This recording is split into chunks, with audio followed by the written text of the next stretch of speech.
السلام عليكم ورحمة الله وبركاته. أهلا بكم في قناة أفكار بيتي.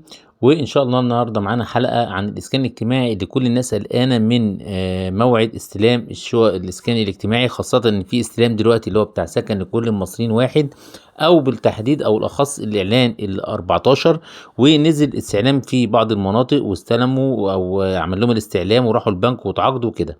فالاعلان الاسكان بتعلن عن ايه؟ تسليم شقق السكن لكل المصريين امتى؟ اول حاجه قبل ما نقول وتابعوني لغايه اخر الحلقه، ان تم طرح اصلا 17 اعلان حتى الان، يعني لغايه دلوقتي لشقق مشروع الاسكان الاجتماعي المحدود الدخل. في اطار تنفيذ مشروع المليون وحده سكنيه، هم قالوا ان هينفذوا مليون وحده، تم الانتهاء من 660 الف وحده سكنيه. يعني ايه اللي تنفذ من مليون وحده؟ 660 الف وحده.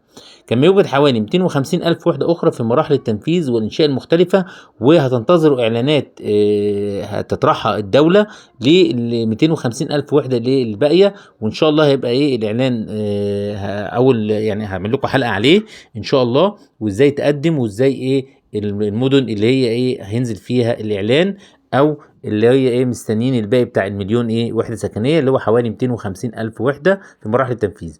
بيتم حاليا بقى لموضوع حلقتنا ان بتسلم شقق سكن لكل المصريين واحد، وبعض المدن ستبدا في ابريل المقبل، عشان الناس اللي قلقانه ان في ناس نزل لها يا رب ده المناطق دي نزل واستلم وراح ومش عارف وتعاقد مع البنك والمستعلم نزل له، واحنا مثلا ايه في اعلان زي الاعلان 14 حد اكتوبر لسه ما نزلوش حاجه، فالناس قلقانه يا رب طب انا جات لي الشقه انا من ضمن الاولويه ولا لا؟ لا، بعض المدن هتبدا في ابريل اللي جاي ان شاء الله، يعني نصبر شويه.